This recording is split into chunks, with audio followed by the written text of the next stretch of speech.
Hello friends, आज के episode के साथ निभाना साथिया में आप लोग देखेंगे कि सागर तो उसके पॉकेट में वो एक चिट डाल के चला जाता है और वो पढ़ता है। अनंत तो जान जाता है कि ये तो सागर की ही बातें हैं और वो शायद यहीं कहीं पर ही है। उसको ये इसलिए पता चलता है क्योंकि वहाँ पर गुलाल लगा हुआ होता है वो चिट पे। और उसको डाउट भी था कि वो बैंड वाला जो ढोल लेके आया था उसके फेस में भी गुलाल था। और वो जब पीछे देखता है तो सागर उसे हाय कहता है और वहाँ से सागर भाग जाता है। पीछे उसे फॉलो करने के लिए अनंत भी आता है, लेकिन वो बहुत आगे चला जाता है।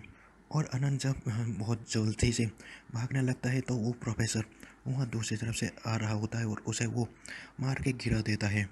और इसके वजह से वो आगे नहीं जाके वो प्रोफेसर को उठाने लगता है और तभी वहाँ पर कृष्णा भी चला आता है। और तभी आनंद कृष्णा को कहता है कि मैं इन्हें संभालता हूँ, तुम जाके सागर को पकड़ो। तो कृष्णा मैं उस इस बार उसे छोड़ूंगा नहीं कह के चला जाता है वहाँ से। तभी वो प्रोफेसर पूछता है कि अनंत ये सागर कौन है और तुम उसके पीछा क्यों कर रहे थे। तो अनंत कहता है कि ये बहुत लंबी स्टोरी है, आपको मैं बाद में बताऊंगा, पर अभी के लिए आप इतना समझ लीजिए कि वो एक जेल से भागा हुआ क्रिमिनल है। तभी वहाँ पर गैना भी आ जाता है और वो आनंद और प्रोफेसर को वहाँ पर प्रसाद देने लगती है। और गहना आनंद को पूछता है कि आप इतनी परेशान क्यों हैं आनंद जी, और ये चिट्ठी किसकी है। तो आनंद उसको कुछ भी नहीं बताता है और सोचता है कि कैसे बताऊं कि यहाँ पर सागर आ चुका है। और आनंद फिर से सोचता है कि मैं गहना को कुछ भी नहीं कहूँगा, ये इतनी दिल से इस उत्सव का हिस्सा बनी हुई है। मैं तुम्हारी खुशियों को सागर की नज़र लगने नहीं दूंगा। और अनंत वहाँ से जॉब का बहाना कर देता है और वहाँ से वो चला जाता है, लेकिन प्रोफेसर सिर्फ अनंत और गहना को देखते ही रह जाता है। तभी गहना कहती है वो प्रोफेसर को कि आप पूरे उत्सव में रहना। तभी वहाँ पर अनंत वो मिशन के लिए उसका निकलने ही वाला होता है कि कृष्णा वहाँ पर आ जाता है। और अनंत जब उसे पूछता है तो कृष्णा कहता है कि नहीं अनंत, मैं उसे नहीं पकड़ पाया, मैं बस पकड़ने वाला था लेकिन बीच में गाड़ी की वजह से वो भाग गया। तभी आनंद कहता है कि मैं थोड़ी देर में वापस आ जाऊंगा और जब तक मैं वापस नहीं आता गहना और सारे लोगों का ख्याल रखना। तभी वहाँ पर एक अनाउंस किया जाता है दूसरी तरफ देसाई फैमिली के घर पे कि इको फ्रेंडली गणेश बनाना है जो भी 2 घंटे में बनना चाहिए। तभी उसका जीतने वालों को ये अवार्ड मिलता है कि जो जीतेगा वो डिसाइड करेगा कि सूरज का अगली प्रेसिडेंट कौन बनेगा। तो ये सुनकर करने खुश हो जाती है और सोचती है कि ये तो हमें ही जीतना पड़ेगा और मैं अपने आप को ही प्रेसिडेंट बनाऊंगी।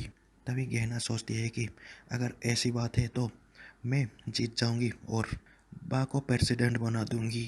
तभी दूसरी तरफ वो अनंत जाके कहता है कि अगर मेरे जान पे खतरा होता तो मैं ये जॉब नहीं छोड़ता और मेरे परिवार के ऊपर ये जॉब के लिए खतरा मंडरा रहे है, इसलिए मैं कंटिन्यू और नहीं कर पाऊंगा। तो वहाँ पर वो उसका सर कहता है कि सिर्फ अपने घरेलू दुश्मन सागर की वजह से आप पीछे हटना चाहते हैं। तो अनंत कहता है कि ये सागर का काम नहीं है, मेरे वाइफ पे अटैक करना और इतना बड़ा धमकी देना ये सागर का काम नहीं है। मुझे तो लगता है कि वो कोई अंडरग्राउंड स्मगलर या फिर देश का दुश्मन के साथ हाथ मिला लिया है और उन लोगों की वजह से वो मुझे धमकी दे रहा है ताकि वो लोग का समुंदर का काम वैसे ही चलता रहे। तभी उसका और एक सर कहता है कि ये सब मिशन में ऐसे छोटी मोटी चीज़ होती रहती है, लेकिन समंदर में हो रहा स्मगलिंग को हमें जैसे भी करके रोकना है। तो आनंद कहता है कि ठीक है, मैं इस प्रोजेक्ट पे काम करूँगा। अब आपको हर पल सतर्क रहना होगा, किसी पर भी विश्वास नहीं करना होगा। तभी गहना के टीम पे कनक आ जाता है और बा अलग टीम हो जाते हैं और वो सब टीम फूलों के जरिए सिलेक्ट हुआ होता है। तभी राधिका को वहाँ पर गहना कहती है कि तुम देसाई के खिलाफ हो, हमें पता है, लेकिन आज तुम्हारी बुराई और चाल नहीं चलेगी। तो राधिका कहती है कि मुझे क्या करना है और क्या नहीं मुझे अच्छे से पता है। तभी वहाँ पर से सारे लोग वो पांडाल से चीज़ें लेके चले जाते हैं वो इको फ्रेंडली बनाने के लिए और गहना के लिए सिर्फ 2 ही पैकेट रह जाती है। तभी वहाँ पर जब वो लोग पहुँच जाते हैं एक तरफ तो वहाँ राधिका उसे कहती है कि तुम तो बातें बड़े बड़े करती हो लेकिन बालू मिट्टी तो नहीं लेकर आए हो, अब कैसे बनेगा ये सब। तभी सारे लोग वो बनाने के लिए तैयार हो जाते हैं और शुरू भी कर देते हैं और वैसे ही 2 घंटे बीत जाता है और टाइम भी ऑफ हो जाता है। और वहाँ पर वो महिलाएं देखने के लिए चले जाते हैं कौन कैसा बनाया हुआ है।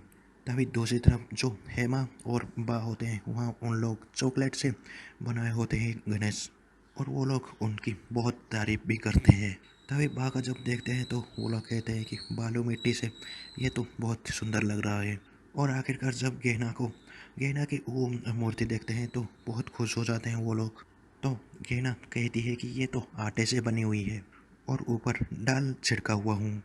तो वहाँ पर वो महिलाएं कहते हैं कि आज की इस प्रतियोगिता में तीनों ही टीम बहुत ही अद्भुत मूर्तियाँ बनाई है, और आज के इस राउंड का विजेता है तीनों ही टीम्स, और सारे क्वालिफाइड हो जाते हैं दूसरी प्रतियोगिता के लिए जो कि रोसोई होता है।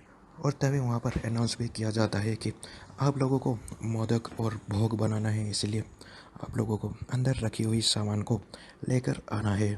उसके लिए आपको 2 मिनट ही मिलेंगे, लेकिन उससे पहले एक चाय ब्रेक भी लेते हैं और अब अपने टीम से सलाह मशवरा कर सकते हैं कि क्या कौन लेकर आएगा स्टोर रूम से। तभी गहना भी डिसाइड कर देता है कि उसे क्या लेकर आना है, और तभी चेतन गहना को कहती है कि आज बहुत दिनों के बाद सारे लोगों के मुंह में इतना खुशी आई है। तभी जब गहना नोटिस करती है उसके सर को तो वो वहाँ पर नहीं होते हैं। दूसरी तरफ जब अनंत अपना काम कर रहा होता है तो उसका रूम से लाइट चला जाता है और वो अपने अधूरी काम को वहाँ पर ही छोड़कर मेन स्विच चेक करने के लिए चला जाता है। तभी सारे लोग अपना अपना सामान उठाते हैं, लेकिन कनक और राधिका कुछ तो प्लान करते हैं वहाँ पर। दूसरी तरफ गहना अपना सामान उठाने में बिजी हो रही होती है, और जब अनंत नीचे आता है तो वो देखता है कि उसका वो प्रोफेसर सर वहाँ पर होते हैं, और उसे देखकर आनंद सोचता है कि ये सर यहाँ पर क्या कर रहे हैं। और तभी गहना जितना भी सामान लेती है उसको वहाँ पर कनक उठा के और कहीं पर रख देती है, और दूसरी तरफ राधिका गहना को बिजी कर रही होती है। और जब गहना चेक करती है तो उसका बास्केट ही वहाँ नहीं होता है। तभी गहना परेशान होकर कहती है कि मेरी सामग्री की टोकरी कहाँ चली गई, और दूसरी तरफ से टाइम आउट भी हो जाता है। तभी सारे लोग बाहर तो चले जाते हैं, गहना उसी सोच में पड़ जाती है कि अब मैं कैसे बनाऊँ ये सब। दूसरी तरफ जब अनंत छिप छिप के देखने लगता है कि वो प्रोफेसर यहाँ क्या कर रहा है, तो प्रोफेसर और कृष्णा दोनों ही एक कोने में जाके बात कर रहे होते हैं।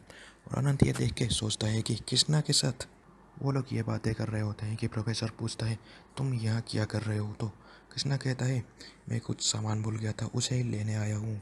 और कृष्णा जब पूछता है उसे तो वो प्रोफेसर कहता है कि मैं ये सोच रहा था कि अनंत से गहना की बुक्स ले लूँ, लेकिन एम मोमेंट पर लाइट चली गई। तो कृष्णा कहता है कि अक्सर हाथ से अंधेरे में होती है, और ये सब बातें अनंत सुन रहा होता है। और आज का एपिसोड इतने में ही ख़त्म हो जाती है। कल हम लोग देखेंगे कि गहना सारे लोग को बुलाकर कहता है कि राधिका जी का असली चेहरा मैं दिखाने वाली हूँ, जिसे देखकर आप लोग हैरान रह जाएंगे मैं राधिका जी के बारे में क्या सोचती थी और ये क्या निकली। और आज का एपिसोड इतने में ही ख़त्म हो जाती है। आगे के एपिसोड के लिए सब्सक्राइब और लाइक ज़रूर कर दें।